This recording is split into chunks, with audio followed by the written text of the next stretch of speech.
Ang plan ko po sa 2028 ay ngayong pa lang patuloy na pinaghahandaan, papalakas at pagpapayaman. Why will you insist on building condominium? Dahil kikita ka doon sa kontraktor ng condominium na may porsyento ka doon, kaya pinag-i-insist mo yung condominium.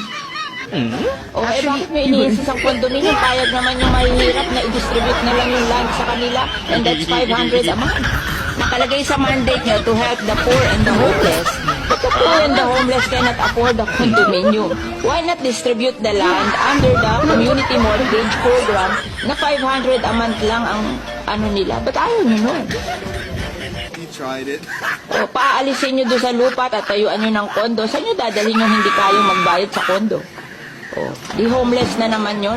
Hindi ba unfair sa kanila? Pinaalis mo doon sa lupa na tinatayuan nila, tatayuan mo ng kondo, tapos ibibigay mo sa middle class, tapos yung mga nahihirap, wala na naman bahay.